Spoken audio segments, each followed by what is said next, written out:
We're going to turn right now to Dr. Martin Luther King. A few weeks ago, if you're a regular viewer, you know we were in Memphis for the National Conference for Media Reform on Martin Luther King Day weekend, the federal holiday that celebrates Dr. King's birthday.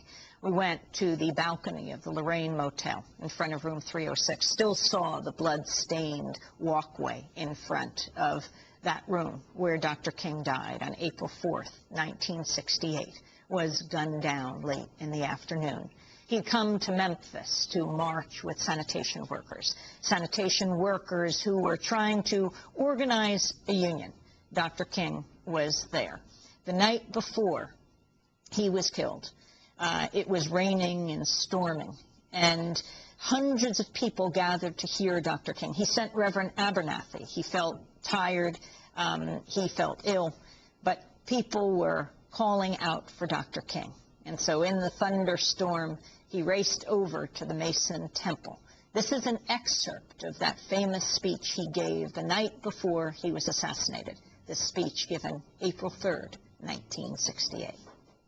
They allowed me to read some of the mail that came in, and from all over the states and the world, kind letters came in. I read a few, but one of them I will never forget. I had received one from the president and the vice president. I've forgotten what those telegrams said. I'd received a visit and a letter from the governor of New York, but I've forgotten what that letter said. But there was another letter that came from a little girl, a young girl, who was a student at the White Plains High School. And I looked at that letter, and I'll never forget it. It said simply, "Dear Dr. King, I am a 9th grade student at the White Plains High School." She said, "While it should not matter, I would like to mention that I'm a white girl. I read in the paper of your misfortune and of your suffering. And I read that if you had sneezed, you would have died. And I'm simply writing you to say that I'm so happy that you didn't sneeze. And I want to say tonight,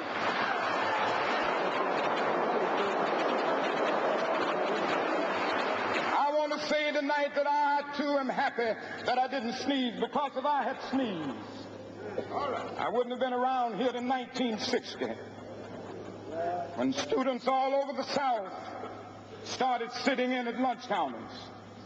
And I knew that as they were sitting in, they were really standing up for the best in the American dream and taking the whole nation back to those great wells of democracy which were dug deep by the founding fathers in the Declaration of Independence and the Constitution. If I had sneezed, I wouldn't have been around here in 1961 when we decided to take a ride for freedom and ended segregation in interstate travel.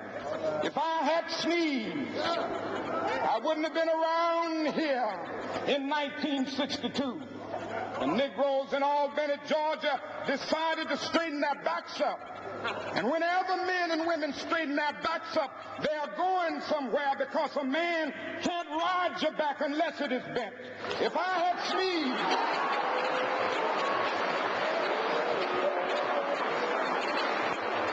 if I had sneezed, I wouldn't have been here in 1963. And the black people of Birmingham, Alabama, aroused the conscience of this nation and brought into being the Civil Rights Bill. If I had sneezed, I wouldn't have had a chance later that year in August to try to tell America about a dream that I had had. If I had sneezed,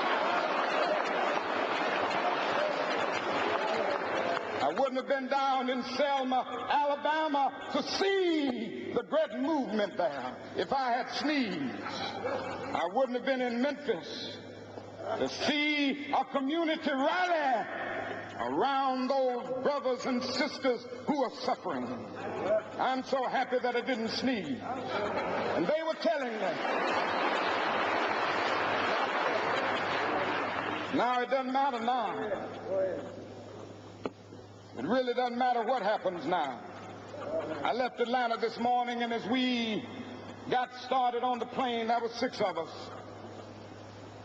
The pilot said over the public address system, "We are sorry for the delay, but we have Dr. Martin Luther King on the plane, and to be sure that all of the bags were checked, and to be sure that nothing would be wrong on the plane, we had to check out everything carefully, and we've had the plane protected and guarded all night." And then I got into Memphis, and some began to say the threats, or talk about the threats that were out, or what would happen to me from some of our sick white brothers. Well, I don't know what will happen now. We've got some difficult days ahead, but it really doesn't matter with me now, because I've been to the mountaintop. I don't mind.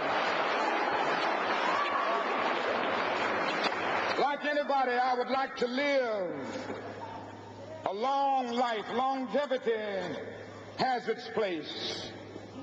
But I'm not concerned about that now.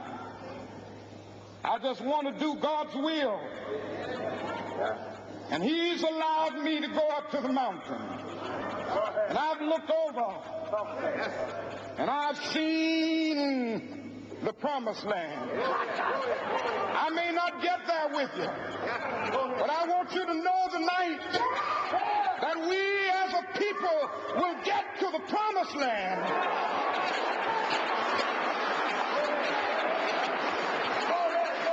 So I'm happy tonight. I'm not worried about anything. I'm not fearing any man. Mine eyes have seen the glory of the coming of the Lord.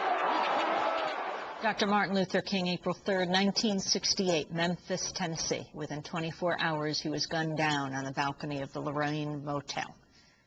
We urge you to go to the phone if you would like to get a copy of an excerpt of this speech together with many others. It's a remarkable book, Say It Plain, A Century of Great African-American Speeches. It is edited by Catherine Ellis and Stephen Drury Smith. It includes 2 CDs of rare live recordings. We ask you to go to the phone right now and let us know you're there. That book and double CD set, yours for a $150 contribution if you call Free Speech TV to support this relationship between Democracy Now! And Free Speech TV.